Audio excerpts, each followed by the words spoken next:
আপনি আমার আব্বা হইতে পারেন, আপনি একজন মুনাফিক। বিশ্বনবী রাসূলুল্লাহর পবিত্র বিছানার মধ্যে আপনার বসার অধিকার আমি তোমাকে দেব না। নবীজির একটা বিবি নাম ছিল উম্মে হাবিবা।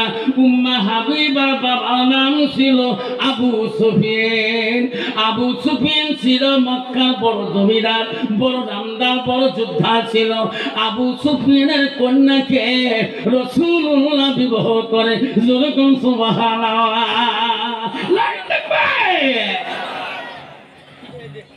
বাবা উম্মে হাবিবার আব্বা কালে রাসূলের কি হবে গো? শ্বশুর আব্বা হবে না? শ্বশুর হবে না হবে?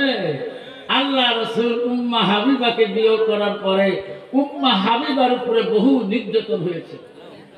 আবু সুফিয়ান যখন উতবা সাহাবা আবু জেহেল যখন যুদ্ধ ধরে গেল, মক্কা রাসূলুল্লাহ জয় করলো, যখন সুবহানাল্লাহ, তখন আবু সুফিয়ান ভাবলো আমার মেয়ে উম্মে হাবিবাকে তো মুহাম্মদ বিয়ে করেছে, আমি বহুদিন ধরে আমি আমার মেয়ে উম্মে হাবিবার সাথে দেখা করি না, আমরা তো হেরে গেলাম, আমরা তো মুহাম্মদের সাথে পাইলাম না, মুহাম্মদ তো ইসলাম জিন্দা করলেন, যখন সুবহানাল্লাহ, আল্লাহ রাসূল মক্কার জমিনে জিন্দা করলেন। আবু সুফিয়ান একদিন মনে মনে ভাবলেন এখন আমার মেয়ে উম্মে হাবিবার সাথে আমি একদিন দেখা করতে যাব। ও আবু সুফিয়ান মনে মনে ভাবল রে মুহাম্মদ কোনদিন বাড়ি থাকবে না, আমার উম্মে হাবিবা আমার আদরের কন্যা ছিল রে, আদরের মেয়ে ছিল, মুহাম্মাদের কথায় কলেমা নিয়ে মুসলমান হয়ে গেছে। আমি আজকে আবু সুফিয়ান আমার আদরের মেয়েটাকে আমি দেখতে যাব, বহুদিন পর্যন্ত দেখি না, আমার মন কান্দে। আজকে যদি উম্মে হাবিবা দেখা করতে যায়, আমার উম্মে হাবিবা বসে আমার জন্য পাগল হয়ে যাবে। বাবারা কত ছেলে মেয়ে পালে বিয়ে হয় না, না হয়? 3 মাস 2 মাস আমার স্কুলের সাইন্স মাস্টারের ছেলে একটা মেয়ে নিয়ে পড়াইছি, 3 দিন তো গরম গরম গরম, তারপর একদম বাসি বিয়ের মধ্যে বাইকটা একদিন ঘুরে এসেছিল, কেন গরম শেষ, যেরকম ঠিক না ঠিক? আব্বারা মেয়ের বাবা ভাবে রে আমি যতই গরম করি না কেন আমার মেয়ে পছন্দ করেছে, জামাই আমার জন্য হালাল হয়েছে, আমার মেয়ের জন্য হালাল হয়েছে, আমি যদি সময় করে মানি নেই আমার কোনো গুনাহ পাপ হবে না। আবু সুফিয়ান মনে করল মুহাম্মদ কোনদিন বাড়ি থাকবে না, ওদিন আমি লুকিয়ে লুকিয়ে যাই আমি আমার আদরের কন্যা উম্মে হাবিবাকে দেখা করে। খবর নিল মুহাম্মদ বাড়িতে নাই। আবু সুফিয়ান খেজুর নিল, মিষ্টি নিল, কত বেদনা কিনে নিল, নবীজির বাড়ি মুখে রওনা হলেন। ও কাউরের মা বলেন নবীর ভালোবাসা কেমন আজকে শুনিয়ে যান, আজকে ভালোবাসা ভালো করে বুঝিয়ে যান মা। আবু সুফিয়ান বহুদিন পরে বেটির সাথে সাক্ষাৎ করবে। আবু সুফিয়ান মনে করেছে রে উম্মে হাবিবা দেখলে বোধহয় আমার পাগল হয়ে যাবে, আমার দেখলে বোধহয় উম্মে হাবিবা কতবা কাতর হয়ে যাবে। উম্মে হাবিবা বাড়ির মুখে রাসূলুল্লাহ বাড়ির মুখে রওনা হলো। আবু সুফিয়ান শুনল রাসূলুল্লাহ বাড়িতে নাই। আবু সুফিয়ান মিষ্টি কিস্তি নিয়ে সব কিছু নিয়ে যায়। তন্ত বাবা কেউ যদি বেটির বাড়িতে যায় কমে একটা বিস্কুটের প্যাকেট হলো নিয়ে যায়, তো এখন ঠিক না বেটি? আবু সুফিয়ান সব কিছু মিষ্টি নিয়ে খেজুর বেদানা নিয়ে উম্মে হাবিবার বাড়ির মুখে রওনা হলেন। আমার বিশ্ব নবী রাসূলুল্লাহর বাড়ির কাছাকাছি এসে গেলেন। উম্মে হাবিবা রাসূলুল্লাহর স্ত্রী মুহাম্মদের বিবি যখন দেখিল রে আমার বাবাকে রে আজকে আমার বাড়িতে আসে, যে বাবা আমাকে এত নির্যাতন করেছিল, এত অত্যাচার করেছিল, এই বাবার জন্য আমি এখানে থাকতে পারি নাই, আজকে বাবা কেন আমার বাড়িতে আসে, আমার রাসূলুল্লাহ তো বাড়িতে নাই। আবু সুফিয়ান বাড়ি ঘরের দরজা দেয়া ডাক মারে। আল্লাহ উম্মে হাবিবা যখন ডাক মা, ও মা আমি তোর আব্বা বাবা আসিয়েছি, ও উম্মে হাবিবা রে আমি আমি বহুদিন ধরে তোকে দেখি না রে মা। মা আমি বড় খুশি রে মা। মা তুমি কোথায়? উম্মা হাবিবা ঘরের ভিতরে ঢুকলেন। ঘরে ঢুকিয়া রাসূলুল্লাহ যে বিছনায় আরামায়েশ করে সেই বিছনার কাপড়গুলা সব চোখের এক কানে গোঠে রাখলেন, বালিশগুলা গোঠে রাখলেন। বাইরে যত চেয়ার টেবিল আছে, বসা আসন আছে, সব কিছু ঘরের ভিতরে ঢুকে দিলেন। আবু সুফিয়ান বলে, ও বেটি, ও মা হাবিবা, আমি না তোর বাবা হই, আমি না তোর আব্বা হই, আমাকে দেখি তুমি সব কিছু জিনিস লুকিয়ে রাখলি কেন? বিছনার পাড়া সব কিছু কাপড় কেন তুলে রাখলি? বললে, বেটি আমি কি তোর বাবা না? উম্মে হাবিবা বলছেন, বাবা আপনি বাবা হইতে পারেন, আপনি আমার আব্বা হইতে পারেন, আপনি একজন মুনাফিক, আপনি তো ইসলাম গ্রহণ করেন নাই। বিশ্বনবী রাসূলুল্লাহ পবিত্র বিছানার মধ্যে আপনার বসার অধিকার আমি তোমাকে দেব না। যেরকম সুবহানাল্লাহ। বাবা আপনি আমার আব্বা হতে পারেন, আপনি ইসলাম গ্রহণ করেন নাই, আপনি আমার বিশ্ব রাসূলের পাক পবিত্র বিছানায় আপনি বসবেন, এটা আমি উম্মে হাবিবা মানি নেব? আমার বিছনা বসার আপনার আসন নাই। যেরকম সুবহানাল্লাহ। মা বলে, আম্মা হাবিবার কথা শুন। আবু সুফিয়ান চোখের পানি ছেড়ে দিয়ে বাড়ির মধ্যে বেরিয়ে যায়। হায় রে, আজকে আমার কলিজার বেটি হইয়া মুহাম্মাদের বিছনার মধ্যে বসতে পর্যন্ত দেয় না। কারণ মা নবীদের ভালোবাসা উম্মে হাবিবার ভিতরে একবার যখন ঢুকে গেছে, উম্মে হাবিবা নবীদের বিছনার মধ্যে বসতে দেবে না। উম্মে হাবিবার বাবা বিদিন হতে পারে, উম্মে হাবিবা হলো রাসূলুল্লাহর স্ত্রী। মা বোনেরা আমরা গো, আর উম্মে হাবিবার ভিতরে ইসলাম আছে, উম্মে হাবিবার ভিতরে কোরআন আছে। উম্মে হাবিবাকে বাবা বিদিন হইল, ওই বাড়িতে আর আশ্রয় দেবে না।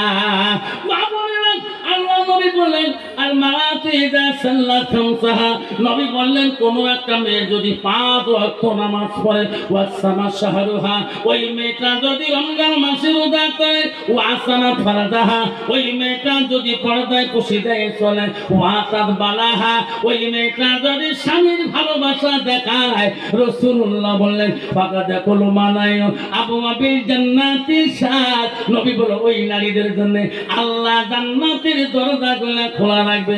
যেরকম সুবহানাল্লাহ। আব্বারা ওই বাবা এই বস বস বাবারা, শোনার চালরা, এই ডিজিটাল মার্কা যুগে নারীরাকে কঠিন রাখা সংসারে যেরকম ঠিক না বিঠি? কি মোবাইল বাই করছে রে বাপ! ইস, আগে সিডি দিয়ে মানুষ পালাপালি করছে, এরা মোবাইল দিয়ে পালা, বুড়ো বসে পালা। আমার জাগরি পালাইছে 600 বাপ ভাই পালাইছে, তার 300 6 কথা নয়, হয় না? চাষের মধ্যে 4-5টা মুক্তি দিয়ে একটা 8টা হতো নিয়ে এখন বড় যে হতো বুদ্ধি ইলে মুই ওকে মনাতে পালাসি ঝাঁঝের টানা 6টা 6টা হয় না, 6টা তুই বুড়ির মতো তো হয় না, আমার বুড়ে ভালো যাইতো গেল কুল গেল যেন কুল মা বেঠি লাগে গোসল হাজি ডুবানো সম্মান মায়ো কলেজ পরে রে মায়ো নলেছে বাড়াইছে তলে তলে রে সারি করিছে যাইতো গেল কুলরে গেল যেন কুল মা বেটা লাগে গোসল হাজি ডুবানো সম্মান বেটা কলে সরে রে বেটা নলেজ বাড়াইছে তলে তলে রে সারি করিছে জানা শ্রেণী রাজি কি করে দেশের কাজী কি করে দেশের কাজী।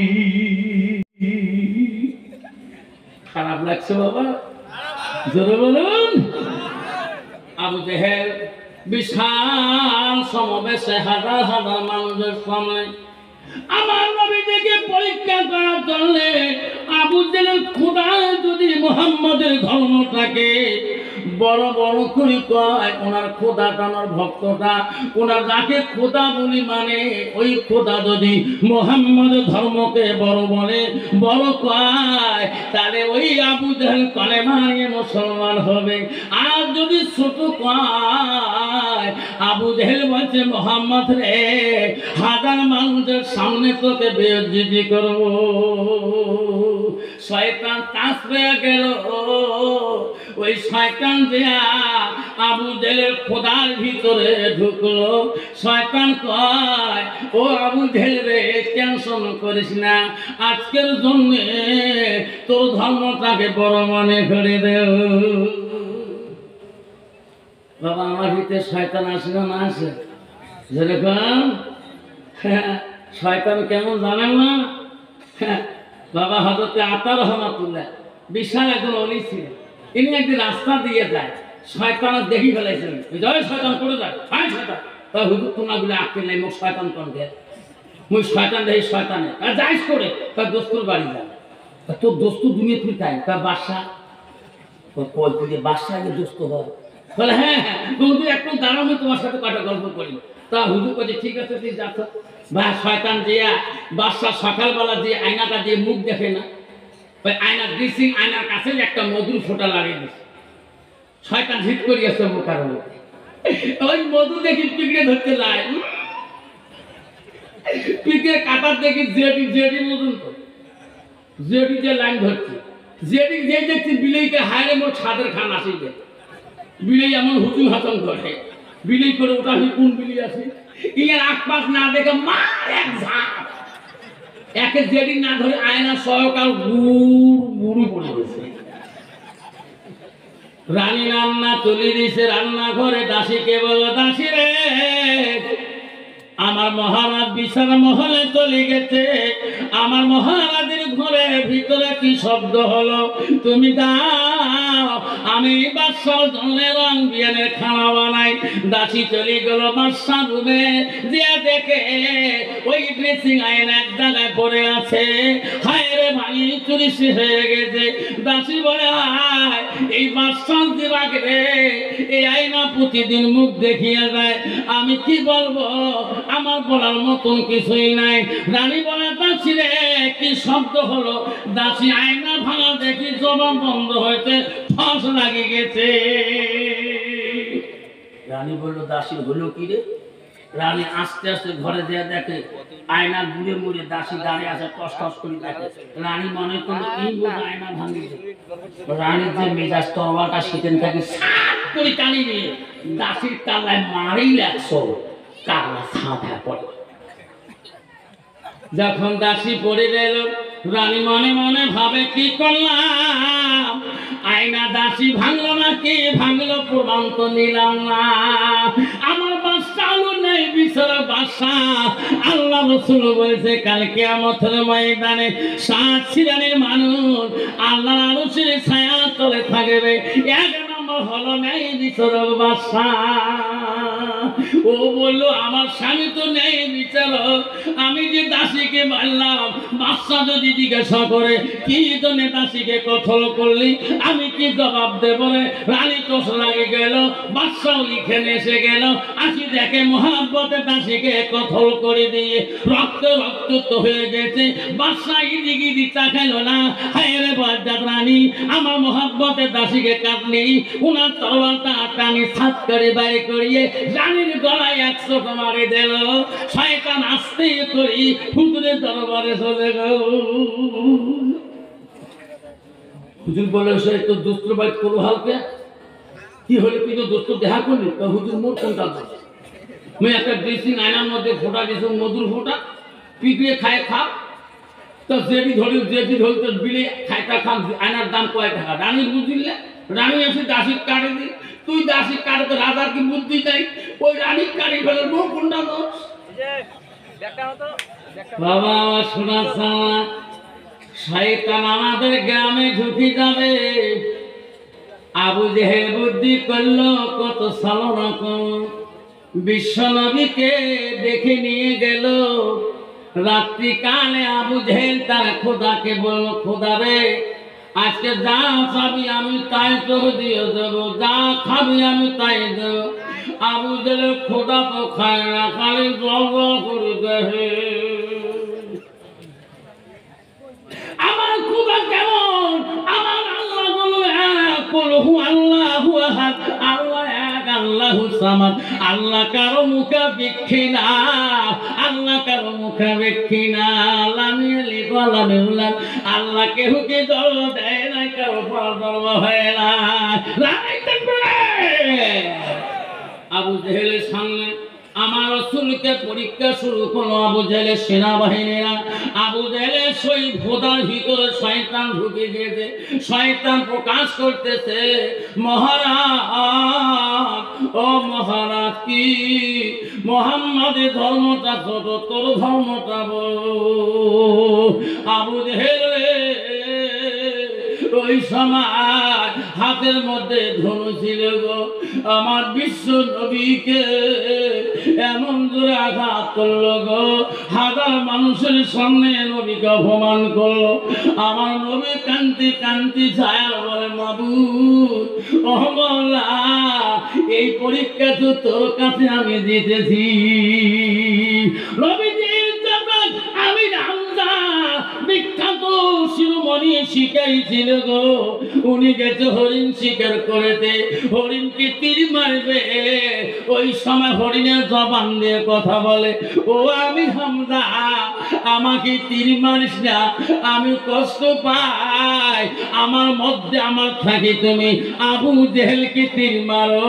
যে নবীর জন্য আমরা হরিণরা এই জঙ্গলের মধ্যে কান্দি, আমরা জঙ্গলের মধ্যে নবীর প্রশংসা করি, সেই নবীকে আজকে ওই আবু জেহেল বেঈমান করেছে, আঘাত করেছে। আমি হামজা, তাড়াতাড়ি তুমি চলে যাও, আমার স্বীকার করার বদলে তুমি আবু জেহেলকে দেয়া স্বীকার করো।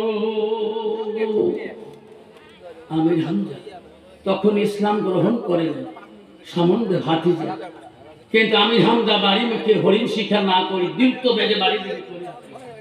আমি হামজার স্ত্রী সব কিছু ঘটনা জানে, সব কিছু দেখছে রে। আমি হামজার বিবি কাঁদছিল রে, মোহাম্মদ, আজকে আমার সামনে আবু জেহেল তোকে যত বড় অপমান করলো, তো চাচা তো বাড়িতে নাই। আমি হামজার স্ত্রী চোখের পানি ফেলে দিয়ে ফেলে কাঁদছিল। এমন মুহূর্তের মধ্যে আমি হামজা বাড়িতে উপস্থিত হয়ে গেলে আমি হামজা বিবি সব কিছু ঘটনা করে বলে। ওই সময় আমি হামজা বলে, বিবি রে, আর আমি দেরি করতে পারি না, আমার মূল্যবান চাবুকটা তুমি আমার হাতে দিয়ে দাও। ওই সময় আমি রান্না দেবে বলছি, স্বামী, ও স্বামী গো, তোমার জন্য আমি রান্না তৈরি করেছি, আপনি রান্না খেয়ে চলে যান, আপনি খানা খেয়ে চলে যান। আবু জেহেলের কাছে যদি যান, আমার রান্না করা খানা খেয়ে যান। আমি হামজা বলছি, বিবিরে তো সাক্ষী রাখি বললাম, যত গান পর্যন্ত মুহাম্মাদের প্রতিশোধ আমি আবু জেহেলের কাছে নেব না, অতক্ষণ পর্যন্ত একটা দানা আমি মুখে দেব না। যেরকম সুবহানাল্লাহ।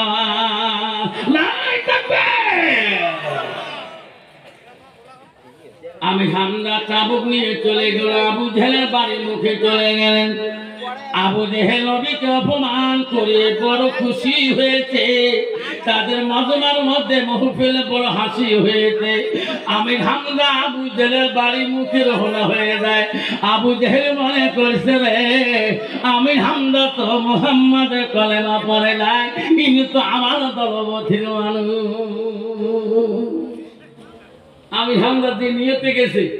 আবু জেহেল খুব ধন্যবাদ, থ্যাংক ইউ জানা শুরু করলেন। উনি যে কোন মঠিকে গেছে আবু জেহেল জানে নাই। সুবহানাল্লাহ।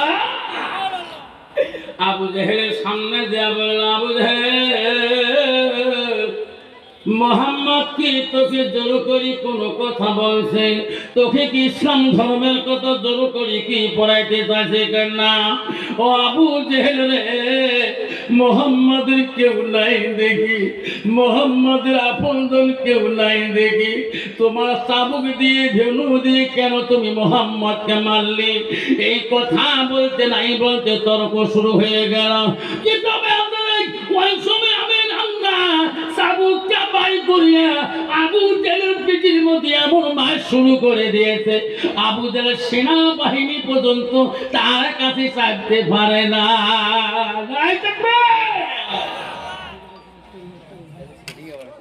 আমি হামজা আবু জেলকে কাঠর বাড়ি ছুঁয়ে চলে গেল। কোথায় গেল বিশ্ব নবী মুহাম্মদ আমার ভাতিজা? নবীর বড় বদরে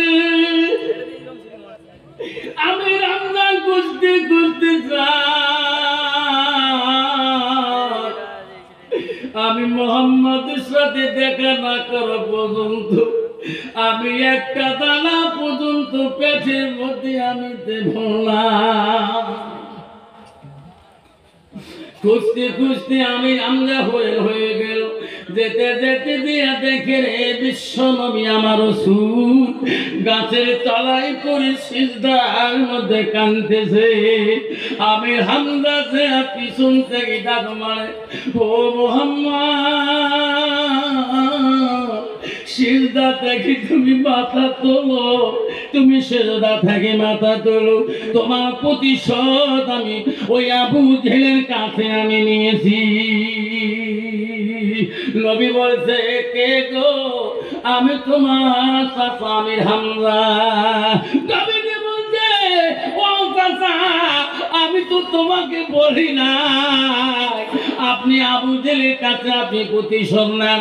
আমি তো বিশ্বাস করিতে পারি না চাচা, আপনি তো কলেমা নিয়ে এখনো মুসলমান হন না। আমি কেমন করে বিশ্বাস করব? নবী বলছে, চাচা গো আপনি যে আবু জেলের কাছে প্রতিশোধ নিয়েছেন, কারণ আপনি তো কলেমা পড়ে মুসলমান হন নাই। ও চাচা আমি কেমন করি সিজদা থেকে মাথা তো? নবী বলছেন, চাচা আপনি যদি আমার কাছে কলেমা পড়ে মুসলমান হন তাহলে আমি বিশ্বাস করবো আপনি প্রতিশোধ নিয়েছেন। আমি হামজা বললো, বাবা মুহাম্মদ রে আমি কথা দিলাম এখনই তুমি আমাকে কলেমা পড়ে মুসলমান বানিয়ে দাও। সঙ্গে সঙ্গে আমি হামজাকে রাসূলুল্লাহ কলেমা পড়ে দিলাম, লা ইলাহা ইল্লাল্লাহ মুহাম্মাদুর রাসূলুল্লাহ। সবাই বলুন নারায়ে তাকবীর। আমার নবীর ভালোবাসা আজকে মুসলমানের ভিতরে থাকলে, আজকে মুসলমান কোনোদিনও মাদ্রাসার বিরোধে কোনোদিন গাইতো না, মাদ্রাসার বিপরীত চলতো না, মাদ্রাসার জীবন কোনোদিন অন্য কাছে চলতো না। যেরকম ঠিক না মিঠে আমার মা বোনের আম্মা, ও কাউরের মা বোনের আম্মা না, ওই মেয়েটা এলেন না থাকা ধরনের বাবা শোনা রে, আজকে ওই মেয়েটা ইসলাম থেকে বঞ্চিত হয়ে গেল কেন? আব্বা একটা মেয়েকে যদি বিবাহ করতে চান, আল্লাহ রাসূল বললেন ওই মেয়েটার গুণ দেখে বিয়ে করতে হবে। এক নম্বর গুণ দেখতে হবে মেয়েটার ভিতরে এলেম আছে কি না। মো বাবা নবী বলল দুনিয়ার যত ডিগ্রি থাকুক না কেন, এক নম্বর নবী বলল গুণ দেখো ওই মেয়েটার ভিতরে এলেম কালাম আছে কি না। নবী দুই নম্বর বলল ওই মেয়েটাকে বিবাহ করতে হলে ওই মেয়েটার বংশ বুনিয়াদের দিকে তাকান, তারা আল্লাহ ওয়ালা মুত্তাকিন আছে কিনা। মুসলমান তো ওটা দেখে না, মুসলমান দেখে নগদ কত বাকি কত। তোমার জায়গা আছে বাবা, এলাম মাতারও বেড়ি হোক বা সুদেরই বেড়ি হোক, কয়েক গ্লাস খাই খাও। নগদ কথা আমার আসামত আছে, নগদ বিয়ে সাজার জন্য 1 লাখ। তাই চাচা মেয়ের বাবা যে খায়, ওই খায়টা ওই খায়। খলিফাতুল মুসলিমিন, ও কাউরের বন্ধু নেই, পৃথিবীর 4 জন খলিফার মুসলিমিন ছিল। 1 নম্বর হযরত আবু বকর, দুই নম্বর ছিল হযরত উমর, তিন নম্বর হযরত ওসমান গনি, চতুর্থ হযরত আলী। চারজন খলিফা মুসলিমের রাষ্ট্রপতি ছিল। সবচাইতে চারজনের ভিতরে হযরত উমরের রাগটা বেশি করা ছিল, বেশি তেজি ছিল। তার সামনে কেউ কোনো কথা বললে হযরত উমরের তরবারটা খাপে থাকতো না, সঙ্গে সঙ্গে সাফ করে বাইরে করতো। এত মেজাজ ছিল, এত রাগ ছিল হযরত উমর। কিতাবে আছে, আমি কিতাব স্কুলে পড়াই, কিতাবটা ওই কিতাবটার নাম মুক্তারুল আদম নামে একটা কিতাব, আমি স্কুলে পড়াই। আমার ক্লাস 10 এর মধ্যে মুক্তারুল আদম নামে একটা বই আছে। আমার হাই স্কুলের মধ্যে একটা বই দিয়েছে আসামে, মুক্তারুল আদম। ওইখানে হযরত উমর রাদিয়াল্লাহু আনহু একটা ইতিহাস লিখছিলেন। একদিন হযরত উমর রাত্রিকালে এক জায়গা যেতেছিলেন পথে মদিনার দিকে, গেতে গেতে এক বাড়ির পাশে দাঁড়াইলেন। ওই বাড়ির পাশে দাঁড়িয়ে ওই বাড়ির এক বুড়ি মা তার মেয়েকে বলছে, এক মেয়েকে বলছে, মা বেটি বাজারে চলে যাও, আমার গাভীর ছেঁকা হয়ে গেছে। মা আজকের গাভীর দুধ অল্প, মা অল্প দুধ হয়েছে আমার গাভীর দুধ। মা আজকের গাভীর দুধগুলা মা তুমি পানি মিশিয়ে অর্ধেক দুধ অর্ধেক পানি সমান করিয়া তুমি মদিনার বাজারে নিয়ে যাও। মেয়েটা শুনতেছে আর বলছে, মা মা দুধের মধ্যে পানি মিশানো যায় না। মা মা তুমি জানো না, মদিনার সম্রাট, মদিনার খলিফা হযরত উমর আইন করেছে। মারে উনি যদি জানি পায় দুধের মধ্যে পানি মিশিয়ে মদিনার মার্কেটে বিক্রি করে, উনি শুনলে মা আমার কান্নাটা দুখণ্ড করে দেবে। মা গো আমি দুধের মধ্যে পানি মিশাইয়া মদিনার বাজারে যেতে পারবো না। জোরে কোন সুবহানাল্লাহ।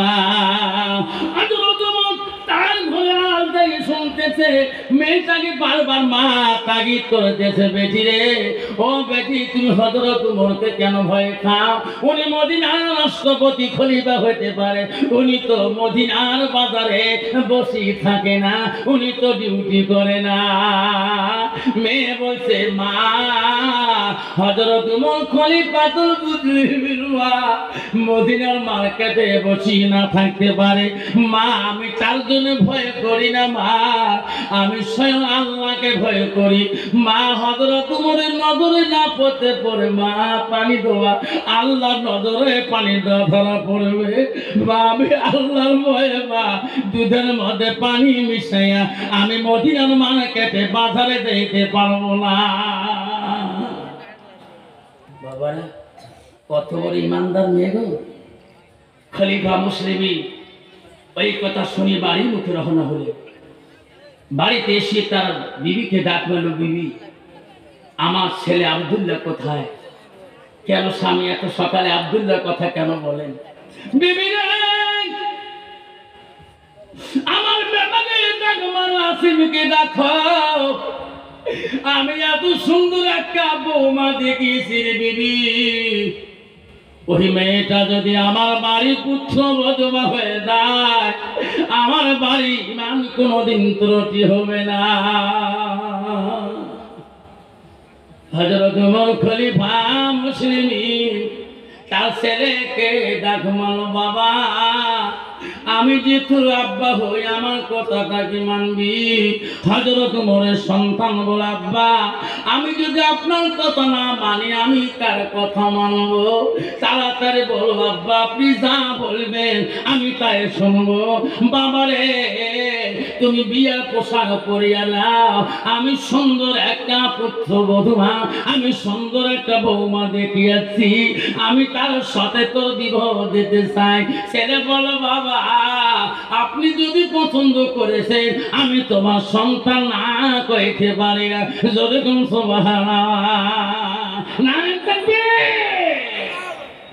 আজকের ছেলে বাবা যদি পছন্দ করে নামাজি মেয়ে, ছেলে কিন্তু পছন্দ করে না। যেরকম ঠিক না বেটি, তো বাবা ওই বাড়িতে বিয়ে দিছিল, ওইগুলো সব বোকা আপনার মেয়ে শুনে বেটি।